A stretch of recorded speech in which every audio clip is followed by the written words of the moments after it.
आज का संदेश जो जवानों के लिए मैंने रखा उसका टाइटल है change your outlook and speech for success. यदि आप सफलता पाना चाहते हैं तो आपको अपने देखने का और बोलने का जो तरीका है वो बदलना होगा। सब लोगों को एक तस्वीर दिखाई दे रही है। ये कैसी तस्वीर है भाई? किसी बदसूरत बुढ़िया की तस्वीर है, किसी सुंदर लड़की की तस्वीर नजर आ रही है सबको। ये इसकी असली तस्वीर है। आप लोगों को यही सुंदर लग रही थी ना? ये सेम ही फोटो है जिसको मैंने उल्टा कर दिया है, मतलब सीधा कर दिया है। तो अब आपको ये कैसी लग रही? सुंदर नहीं लग रही क्योंकि उसमें गड़बड़ियां हैं।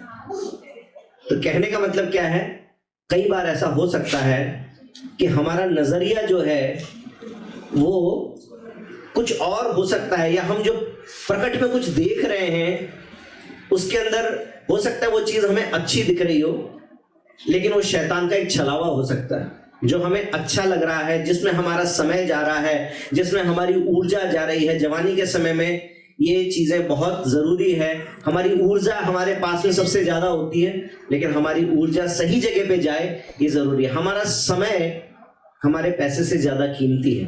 पैसा तो जिंदगी में बाद में भी कमाया जा सकता है कभी, लेकिन क्या समय का पहिया वापस घूम सकता है? समय का पहिया वापस नहीं घूम सकता है। तो इसलिए आज का जो संदेश है वो यही है कि सफलता को पाने के लिए जब आप आगे बढ़ना चाहते हैं तो शैतान आपके जीवन में कई ऐसी रुकावटें लाएगा। शैतान कई ऐसी लुभाने वाली चीजें लाएगा जो आपको देखने में लुभाने वाली लगती हैं, परंतु वो लुभाने वाली है नहीं, परंतु वो फर्स्ट अपीयरेंस में हमको लगता है कि वो लुभाने वाली चीज है, वो एक अच्छी चीज है और ये आपके फायदे की चीज है, इससे आपको मजा आ रहा है, इससे आपको मजा आएगा। इस प्रकार की सोच शैतान आपके मन में रख सकता है। वो हो सकता है जवानी के समय में एक लड़की हो जो किसी लड़के को पसंद आ जाए, वो उसके ऊपर अपनी सारी एनर्जी, अपना सारा टाइम उस लड़की के ऊपर खराब करता रहे। हो सकता है कोई एंटरटेनमेंट का तरीका हो, वेब सीरीज है, टीवी है और बहुत सारी चीजें, फिल्में हैं। हो सकता है कि वो कोई गेम हो, वीडियो गेम हो, इस प्रकार की कोई चीज हो सकता है वो घूमने फिरने की कोई आदत हो, किसी जगह पे विशेष जगहों पर घूमने जाने की आपकी इच्छा हो। शैतान ऐसी बहुत सारी चीजों में हमको उलझा सकता है जो मोमेंटरीली हमको कैसी लगेगी, बहुत प्लेजेंट लगेंगी, बहुत अच्छी लगेंगी। हमको लगेगा कि इससे तो मेरा जीवन खुशमय हो जाएगा, हमें अच्छा लगेगा। लेकिन जब उसकी असलियत को आप देखते हैं तो वो असलियत आज तो मैंने आपको तुरंत दिखा दी है ना। एक तस्वीर थी, उस तस्वीर को जब सीधा दिखाया तो आपको लग रही थी कि वो एक सुंदर युवती की तस्वीर है, परंतु जैसे मैंने उसको आपको सही करके दिखाया तो आपको पता चला कि वो तो सुंदर नहीं है। परंतु संसार के अंदर हमें सच्चाई का पता बहुत बाद में चलता है। संसार में जब समय गुजर जाता है, समय हमारे हाथों से निकल जाता है, तब हमको पता चलता है कि ये चीज तो उतनी प्लेजेंट नहीं थी, इस चीज से तो हमारा समय खराब हो गया। और फिर हम इस बात के लिए रो तो सकते हैं कि काश मैं उस समय ठीक होता, काश मैंने उस समय ये निर्णय ना लिया होता, लेकिन समय का पहिया वापस नहीं घूमता।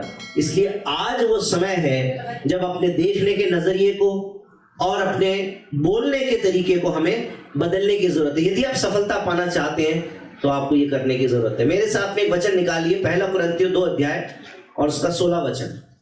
क्योंकि प्रभु का मन किसने जाना है कि उसे सिखाए, परंतु हम में मसीह का मन है। मसीह का मन होने का मतलब क्या है? कि हमारे पास में परमेश्वर का नजरिया हो सकता है, हमारे पास में परमेश्वर का नजरिया है। जैसे मैंने बोला कि शैतान आपको कोई तस्वीर दिखाएगा, तो क्या परमेश्वर को पता है या नहीं पता है कि ये फायदे की चीज है या नुकसान की चीज है? जो दुनिया का बनाने वाला है, जिसने सब कुछ बनाया, क्या उसको इस बात का ज्ञान नहीं है कि ये बात सच में आपके लिए अच्छी है या नहीं? उसको तो मालूम है, परमेश्वर को तो मालूम है।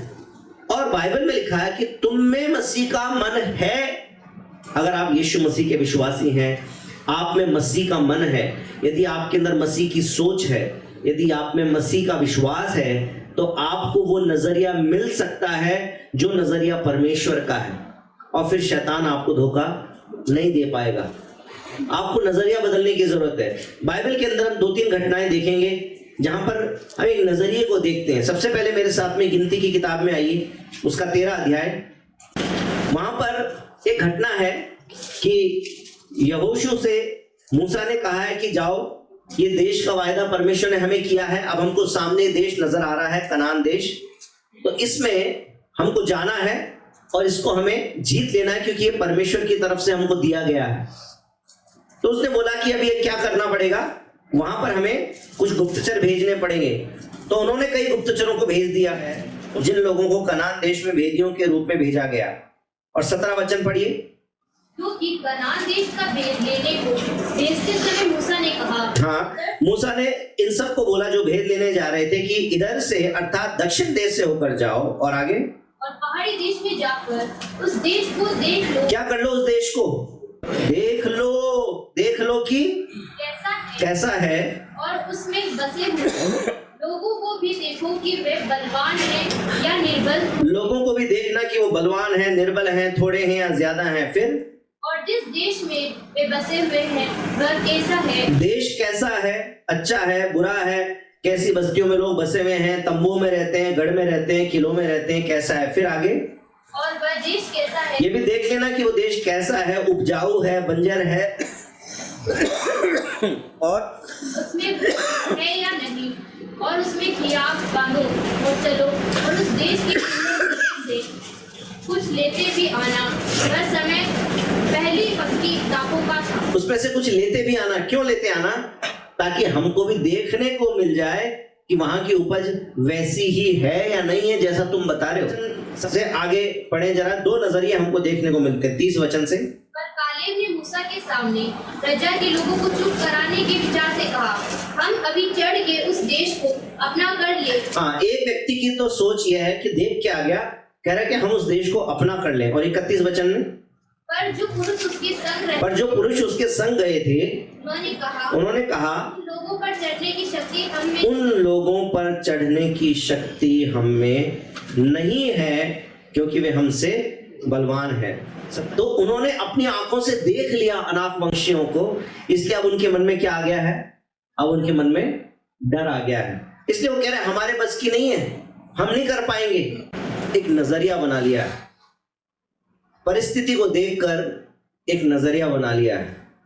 आज मैं आपके सामने वही बात को रखना चाहता हूं जहां मैंने एक वो बात दिखाई थी आपको, जहां पर संसार आपको धोखा देने के लिए, शैतान आपको धोखा देने के लिए कुछ ऐसी चीजें दिखा सकता है जो देखने में मनभाऊ लगेंगी, लगेगा कि इसमें अपना सारा टाइम, अपनी एनर्जी इसमें लगा दें। लेकिन परमेश्वर नहीं चाहता कि आप ऐसा करें, क्योंकि उसकी असलियत कुछ और है। वो आपके जीवन को खराब कर सकती है, वो आपके जीवन को बर्बाद कर सकती है। ऐसी चीजों में समय और ऊर्जा नहीं लगानी। लेकिन इसके विपरीत यदि आपने अपने जीवन में कोई लक्ष्य बनाया है, अपने करियर का लक्ष्य बनाया है, कितना पैसा कमाने का लक्ष्य बनाया है, किस प्रकार से उन्नति करने का आपने लक्ष्य बनाया है, उसके लक्ष्य को हासिल करने के रास्ते में यदि आपको बहुत सारी रुकावटें दिखाई पड़े, आपको लगे फाइनेंशियली तो हमारा घर तो स्ट्रांग नहीं है, हमारे पापा के पास इतने पैसे नहीं है कि पढ़ा सकें, अरे हमारे घर की तो फाइनेंशियल कंडीशन ठीक नहीं है, अरे मैं तो उम्र में छोटा हूँ, अरे मैं तो लड़की हूँ, मैं तो गांव से अकेली लड़की विश्वास में आई हूँ, मैं तो गांव की अकेली हूँ, मैं क्या कर सकती हूँ। परिस्थितियों को देखकर कई बार हम नजरिया बना सकते हैं। इन्होंने परिस्थितियों को देखकर एक नजरिया बना लिया। लेकिन 14 अध्याय के 11 वचन में क्या हो गया? तब यहोवा ने मूसा से कहा, तब यहोवा ने, परमेश्वर ने मूसा से कहा, वे लोग कब तक मेरा तिरस्कार करते रहेंगे और मेरे सब आश्चर्य देखने पर भी कब तक मुझ पर विश्वास न करेंगे। और मेरे सब आश्चर्यक्रम देखने पर भी कब तक मुझ पर विश्वास ना करेंगे। क्योंकि वो तो परिस्थितियों को देख रहे हैं, परिस्थितियों को देखकर और फिर परेशान हो रहे, हैरान परेशान हो रहे, इस बात पर भरोसा नहीं कर रहे कि वो परमेश्वर जो हमारा परमेश्वर है, जो लाल समुद्र को 2 भाग कर सकता है, जो बीमारियों को ठीक कर सकता है, जो सब कुछ करने में सामर्थ्य है, क्या वो परमेश्वर कनान देश पर हमको जय नहीं दिला सकता? क्या परमेश्वर अपने वायदे को पूरा नहीं कर सकता? परमेश्वर आज आपसे और मुझसे भी ये बात कह सकता है। तुमने अपनी परिस्थितियों में सब कुछ देखा, तुमने प्रार्थनाओं के उत्तर देखे, सब कुछ देखने के बाद में अब तुम्हारे जीवन में कोई परिस्थिति आ गई है, तो क्या तुम डर के खड़े हो जाओगे? तुम अपने हाथ खड़े कर दोगे? अगर आपने अपने जीवन में प्रार्थनाओं का उत्तर देखे, इस बात का अनुभव किया है कि परमेश्वर प्रार्थनाओं का उत्तर करने वाला परमेश्वर है, तो जीवन की परिस्थितियों को देखकर और नेगेटिव नहीं बोलना है। ये लोग कह रहे हो तो हमसे बलवान है और ऐसा है और वैसा है। बाइबल के अंदर 21 अध्याय उसके 3 वचन में आके देखिए, परमेश्वर ने कहा कि उनको बोलो विश्वास करें, विश्वास करेंगे तो होएगा। इतने आश्चर्य कर्म देखें, विश्वास नहीं कर पा रहे क्या? 21 अध्याय के 3 वचन में आइए। इज़राइल की यह बात सुनकर यहोवा ने कनानियों को उनके वश में कर दिया। बात समझ में आ गई? जब इजरायलियों ने परमेश्वर के सामने क्षमा मांगी, अपने अविश्वास की क्षमा मांगी और परमेश्वर के सामने नम्र हो गए, तो परमेश्वर ने क्या कर दिया? कनानियों को उनके हाथ में कर दिया। कौन से कनानी? वही कनानी जो 9 फुट के थे, जो बलशाली थे, जिनके सामने इजरायली अपने आप को टिड्डे समझ रहे थे। जब उन्होंने परमेश्वर पर विश्वास किया, तो वही परिस्थिति जो उनके लिए नेगेटिव थी, उसको परमेश्वर ने उनके लिए पॉजिटिव कर दिया। हम यूसुफ का उदाहरण देखते हैं उत्पत्ति की किताब में, 5वें वचन में आके पढ़ें, 37 के 5 में, 37 वर्स 5। यूसुफ ने एक स्वप्न देखा, यूसुफ ने एक स्वप्न देखा और अपने भाइयों से उसका वर्णन किया, और अपने भाइयों से उसका वर्णन किया। मैंने क्या बोला? टाइटल क्या है आज के मैसेज का? यदि आप सफलता पाना चाहते हैं तो आपको अपने देखने का और बोलने का तरीका बदलना है। यूसुफ ने क्या किया? एक स्वप्न देखा और देखने के बाद में क्या किया? उसका वर्णन किया, उसके बारे में बोलने लगा। आज मैं आपको कहना चाहता हूं, आपने जो दर्शन देखा है, आपने जो अपने जीवन के बारे में गोल बनाया है, जो सपना देखा है कि मैं IAS बनूंगा, मैं IPS बनूंगा, मैं कलेक्टर बनूंगा, इंजीनियर बनूंगा, डॉक्टर बनूंगा, इस स्वप्न को जीवती आंखों से देखिए और देखने के बाद में आप उसको बोलना शुरू करिए। यूसुफ ने स्वप्न देखा तो चुपचाप नहीं बैठा रहा, स्वप्न देख के चुप भी बैठ सकता था, लेकिन उसने अपने सपने पर विश्वास किया। वो सपना जो परमेश्वर ने उसको दिखाया था, उसने विश्वास किया। आप प्रार्थना करके परमेश्वर से स्वप्न मांगे, परमेश्वर से कहें कि प्रभु जी मैं क्या बनूं अपनी जिंदगी में, आप मुझे बताइए। जो आपका इंटरेस्ट है और जो परमेश्वर की इच्छा, इन दोनों को मिला लीजिए, फिर जागती आंखों से सपना देखना शुरू कर दीजिए, उसके बारे में बात करना शुरू कर दीजिए। एक अजीब सा सपना आ गया। कैसा सपना था? पढ़िए आगे। तब वे उससे और भी छठे वचन से, उसने उनसे कहा, जो स्वप्न में मैंने देखा है उसे सुनो। हम लोग खेत में पूले बांध रहे हैं, और क्या देखता हूँ कि मेरा पूला उठकर सीधा खड़ा हो गया। तब तुम्हारे फूलों ने मेरे पूले को चारों तरफ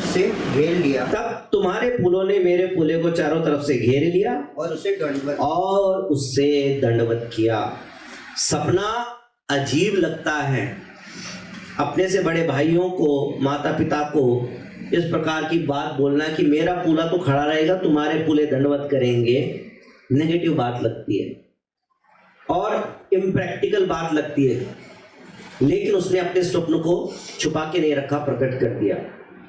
आज आपको जो स्वप्न आप देखते हैं, आप जो बनना चाहते हैं, आप अपने जीवन में क्या आगे हासिल करना चाहते हैं, वो सपना हो सकता है दुनिया उसको बोले प्रैक्टिकल नहीं है, नहीं हो पाएगा, पॉसिबल नहीं है, लेकिन इसका मतलब ये नहीं कि उसने उस स्वप्न को बोला नहीं।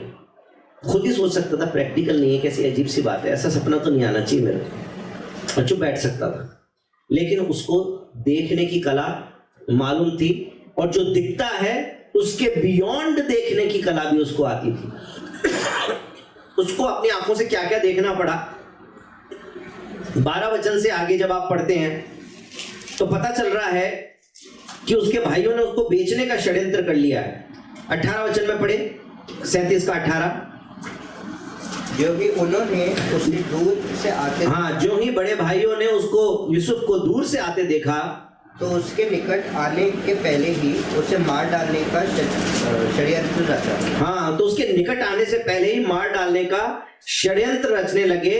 और उसके बाद में ऐसा हो गया कि उन्होंने क्या कर दिया, अपने छोटे भाई को उठाकर गड्ढे में डाल दिया और उसके कपड़ों के ऊपर जानवर का लहू लगा के पिता के पास ले गए। भाई तुम्हारे उसको तो खा गया। 31 वचन में लिखो क्या है, लिखिए 31। तब उन्होंने यूसुफ का अंगरखा लिया और एक बकरे को मार के उसके लहू में उसे डुबा दिया। एक बकरे को मार के उसके लहू में उसको डुबो दिया, ठीक है ना। और उसके बाद में जाके बता दिया। उसके बाद 38 अध्याय को नहीं पढ़ेंगे, उसके बाद 39 अध्याय में आएंगे। पहले यूसुफ ने क्या देखा? पहले यूसुफ ने एक बड़ा खतरनाक मंजर देखा कि उसके भाई उसके खून के प्यासे हो गए, उसको मार डालना चाहते हैं। उसके बाद उसने अपनी आंखों से क्या देखा कि उसके अपने भाइयों ने उसको एक दास के रूप में बेच दिया है। अब उसके बाद में उसने क्या देखा कि दूसरे शहर में आ गया, वहां पर उसको नौकरी मिल गई है, सब कुछ ठीक हो गया है। अब उसको एक और नई चीज देखने को मिली है कि उसके मालिक की पत्नी उसके ऊपर गलत नजर रखने लगी। और उसके बाद एक दिन अकेले में पकड़ लिया और उसको अपने साथ रहने के लिए बोलने लगी। और उसने बोला कि मैं अपने मालिक से धोखा नहीं कर सकता। ईमानदार था या नहीं था? ईमानदार तो था, लेकिन उसकी पत्नी ने, जो मालिक की पत्नी थी, उसने उसको झूठा ठहरा दिया और झूठा केस उसके ऊपर लगा दिया कि ये मेरे साथ गलत करने के लिए आया था। अब यूसुफ को क्या देखना पड़ा? जेल देखना पड़ा। पहले तो एक धोखेबाज स्त्री देखनी पड़ी जिसने झूठा लांछन लगाया, और फिर क्या देखना पड़ा?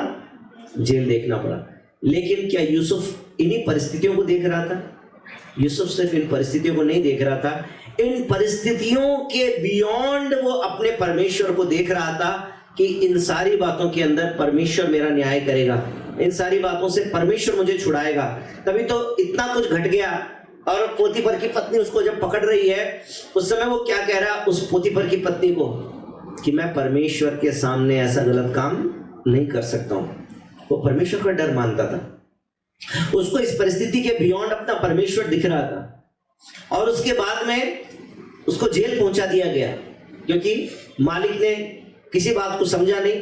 उसने देखा कि बीवी की तरफ से बोलेगा वो, तो उसने जेल करा दी उस आदमी को। फिर वहां पर भी जो साथ में थे वो लोग, उन्होंने भी धोखा दे दिया। इतने धोखों के बावजूद वो अपने परमेश्वर पे भरोसा करके रहा। तो बाद में क्या बन गया? बंदियों के सपनों का अर्थ बताया।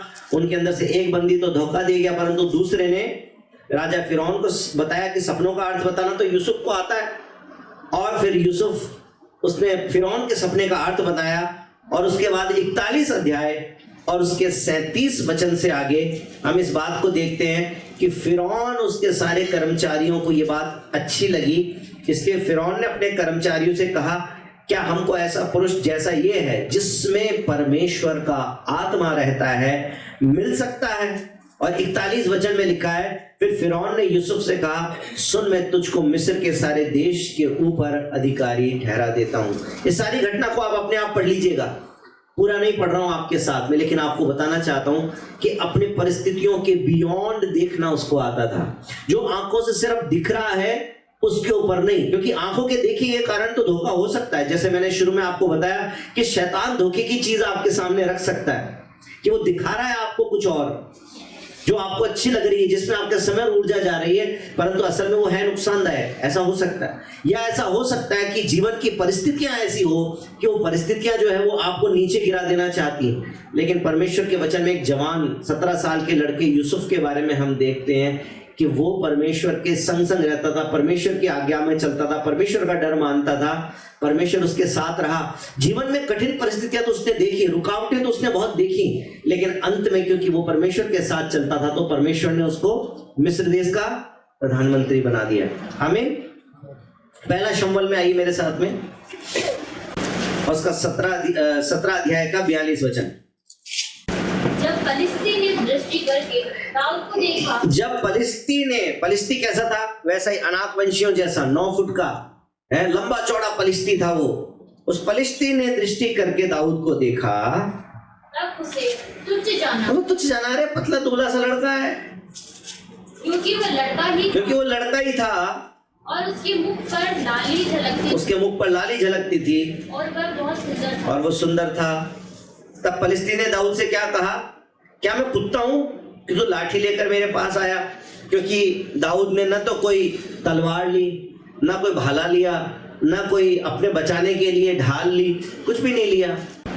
9 फुट का आदमी जिसको तलवार चलाना आता है, भाला चलाना आता है, जो लड़ना जानता है, जो ललकार रहा तुम्हारे अंदर से कोई है तो आ जाओ। 17 साल का पतला दुबला सा लड़का पहुंच गया कुछ भी बिना लिए, तो उसको क्या लगा, मैं क्या कुत्ता हूं क्या? उसने कैसी बात बोली? उसने नेगेटिव बात बोली, तो कुत्ते की मौत मारा ना। फिर कैसे मरा? कैसे मरा? कुत्ते की मौत मर गया। उसने 5 पत्थर उठाए दाऊद ने और घुमा के मारा, एक ही पत्थर से उसका काम हो गया। उसने बोला क्या मैं कुत्ता हूं? कुत्ते की मौत मर गया वो। नेगेटिव।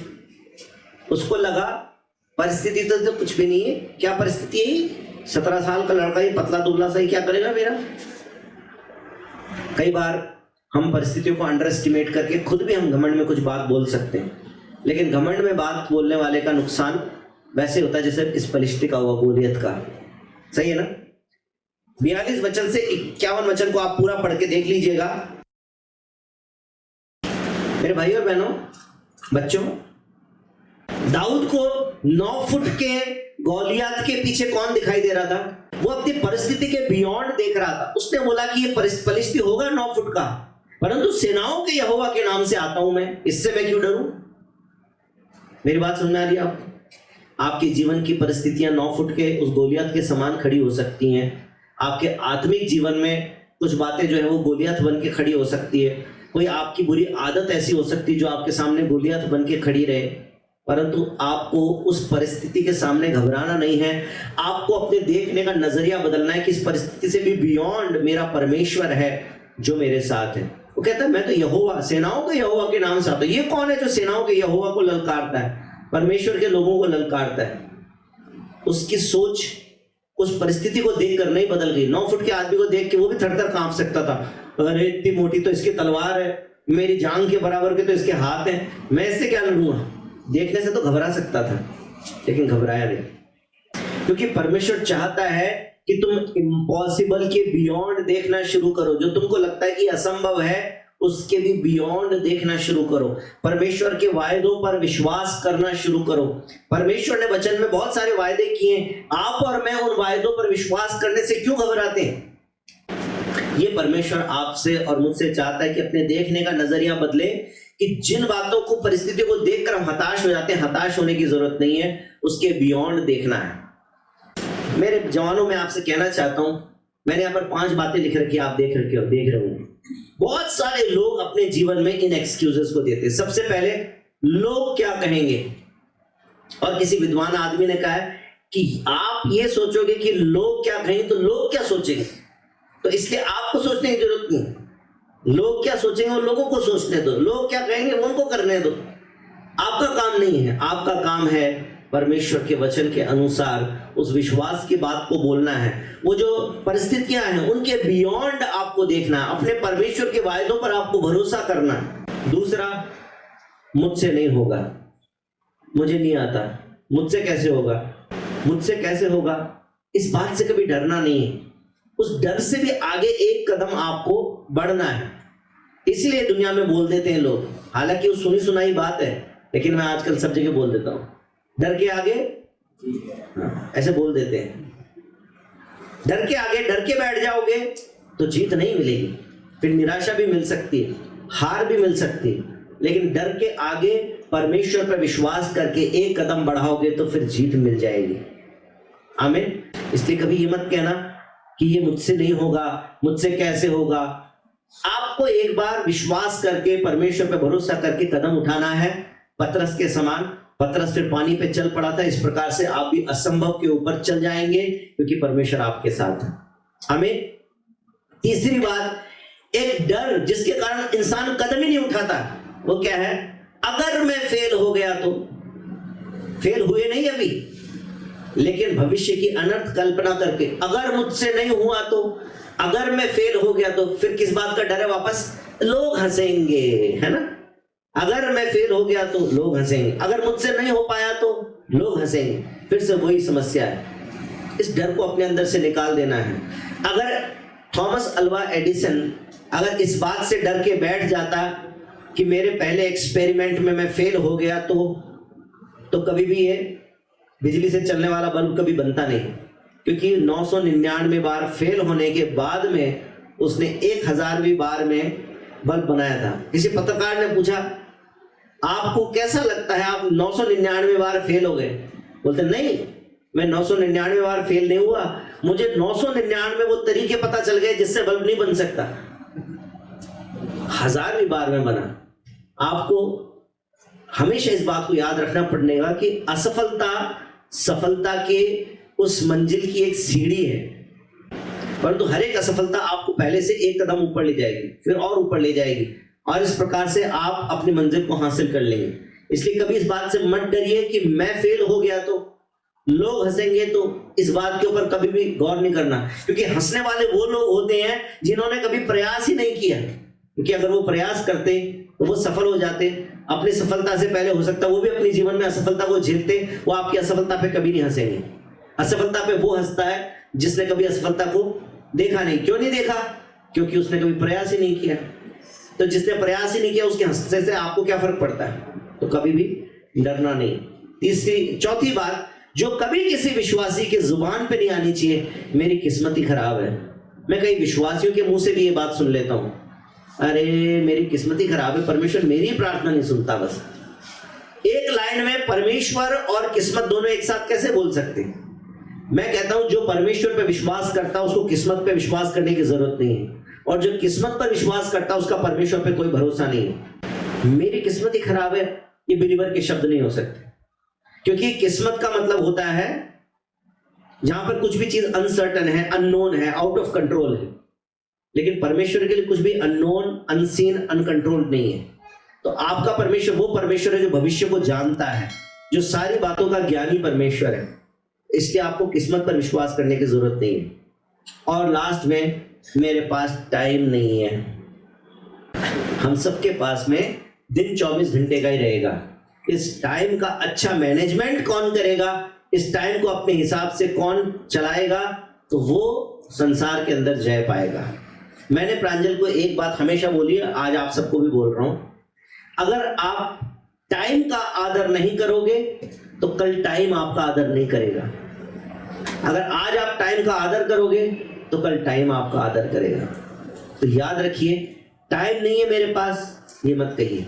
बस एक वचन, जो आखिरी वचन है, जो मैंने आपको बता दिया कि हमारा नजरिया भी बदलना चाहिए, साथ साथ में हमारी स्पीच बदलनी चाहिए। फिलिपियों 4 उसका 13 वचन, जो मुझे सामर्थ देता है उसमें मैं सब कुछ कर सकता हूँ। आमीन। जो बात है वो क्या बात है जिसको आज आपको अपने साथ लेके जाना है, वो ये है, I can do all things through Christ who strengthens me. उस मसीह के द्वारा जो मुझे सामर्थ देता है, मैं सब कुछ कर सकता हूं। शैतान बोलेगा नहीं कर सकते, तुमको मैथमेटिक्स नहीं आती, नहीं कर सकते, तुम ढपोर शंकु। शैतान तुमको कई चीजें बोल सकता है। मैं उस मसीह के द्वारा जो मुझे सामर्थ देता है, मैं सब कुछ कर सकता हूं। बोलो, सब कुछ कर सकता हूं। हाथ उठा के बोलिए, मैं सब कुछ कर सकता हूं।